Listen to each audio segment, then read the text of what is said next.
Zimbabwe is struggling with a lot of challenges, especially in relation to the value of your money and issues of poverty. What are you doing as the new leader of Zimbabwe? Currently, Zimbabwe is a nation in transition. We fought an armed struggle a very long period. And the principal grievance that motivated us to take arms to fight the British was the question of land. When we attained our independence in 1980, what we attained was political independence. We still felt empty without our land. We decided to take our land so we could unite our people with their land, and the land united with its people. To do so, we had to remove those who had stolen our land, the British. As a consequence of that action, sanctions were imposed on our country. There was cooperation at the time between Tony Blair was Prime Minister of the United Kingdom and George Bush was President of the United States of America. President George Bush had an issue with Iraq, but did not receive the support of the United Nations Security Council, and then he constituted a coalition of the willing. And among the willing was the United Kingdom under Tony Blair, who also needed support to deal with us, Zimbabwe, who had taken land from British settlers. So in that cooperation, Britain supported America on Iraq, and America supported Britain on the imposition of sanctions on Zimbabwe. We chose to go ahead to take our land despite the sanctions, but we felt there's more dignity to own our land than to have foreigners owning our land and continue to be servient to the United Kingdom. Up to date, those sanctions are still on. As a result of those sanctions, our economy collapsed. As a result of those sanctions, our currency collapsed. I think you are so young that you cannot know this part of history. This is why you're asking the question in the character in which you have asked it. However, as I've said, we are determined because we receive the support of our brothers and sisters on the entire continent. Member states of the AU support us in the course we are taking. And we believe that with the support, diplomatic and material support we receive from our senior presidents, like President Museveni, we shall succeed.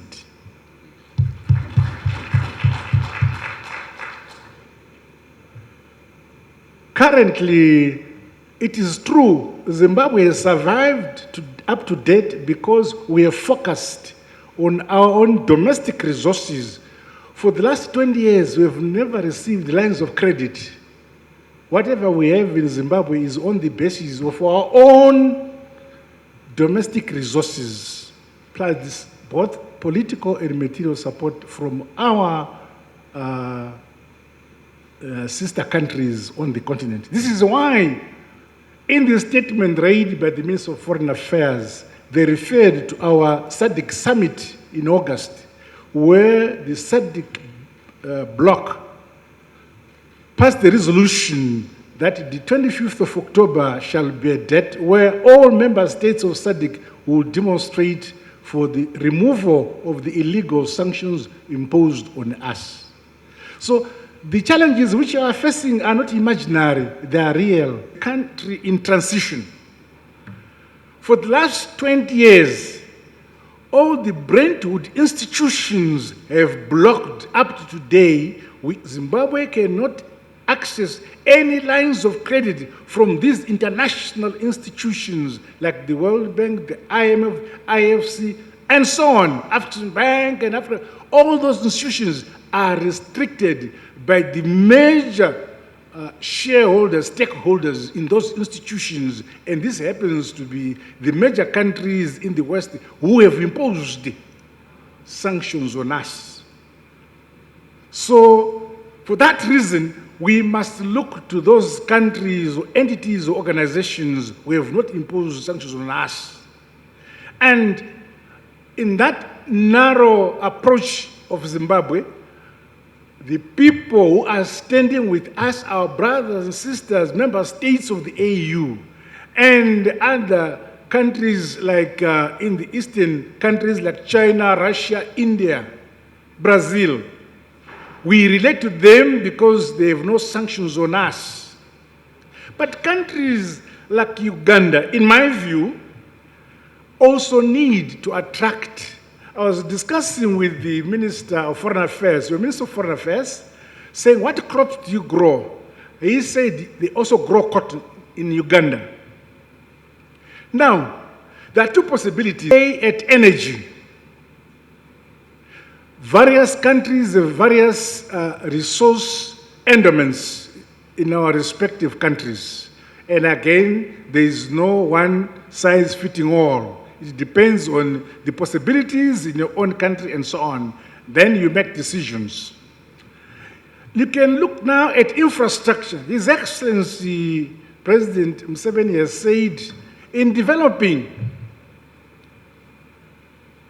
some enablers to develop your country will include things like transportation. You need to trade. Yes, you may trade one district with another, but that is very limited. Or one village with another, that is very limited. It is necessary to trade with other people in order to access the type of reserve currency you want yourselves to acquire or procure technology and skills into your own jurisdiction. So because of that reason, this is why Africa recently, we acceded to the African Continental Free Trade Area.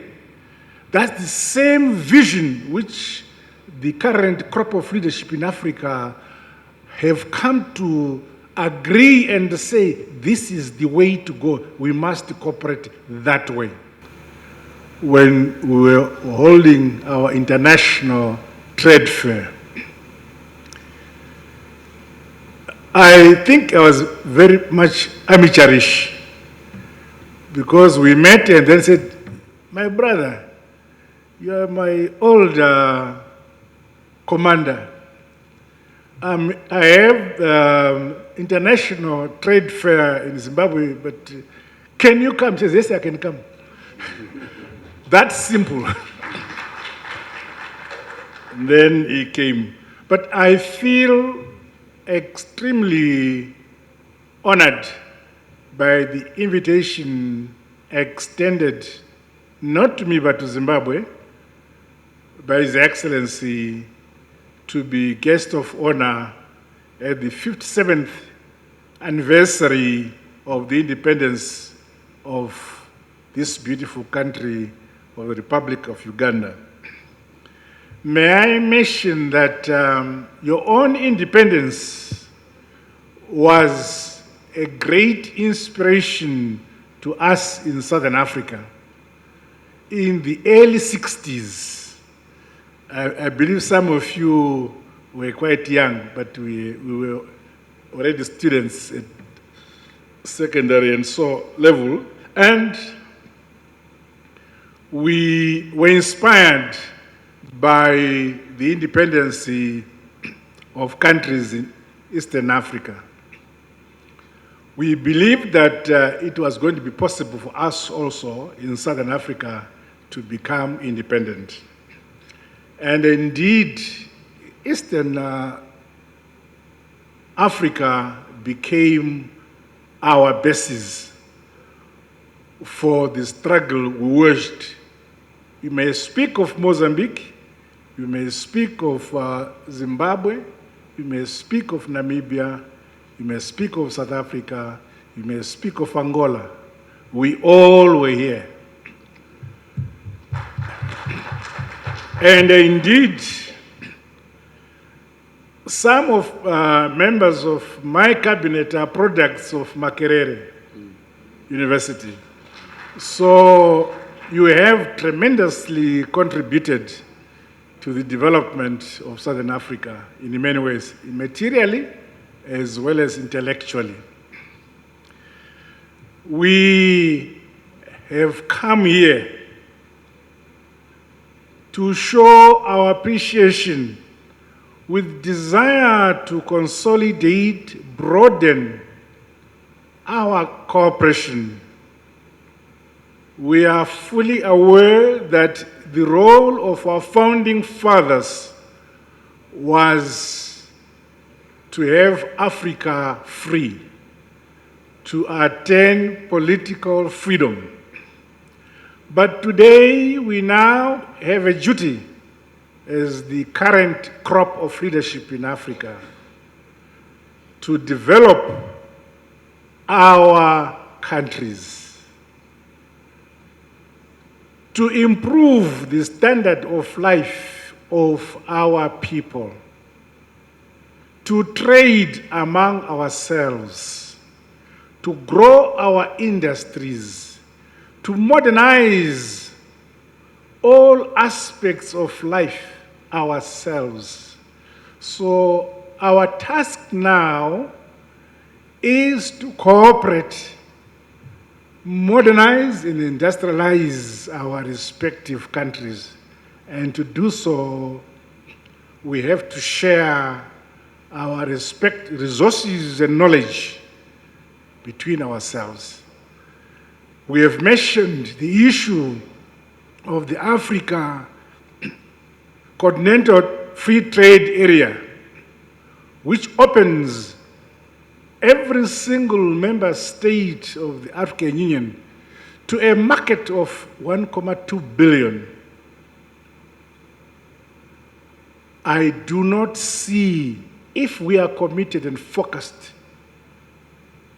that Africa should be able to be recognized, to play its role, and stand up with its head up internationally as an economic giant if we all put our shoulders to the wheel to develop our respective countries. And to some extent, in my view, continuously have the former colonial powers fade away their influence on us and develop our own influence on each other. That, in my view, will leave behind a heritage which future generations will say, our leaders who have gone before them really focused on the development of Africa. I was mentioning to His Excellency that I was last year, in 1963, that's the year I came to Entebbe on my way for military training. I can't remember anything, but I know I passed through here at Entebbe. This is great. Congratulations for what we've achieved. I thank you.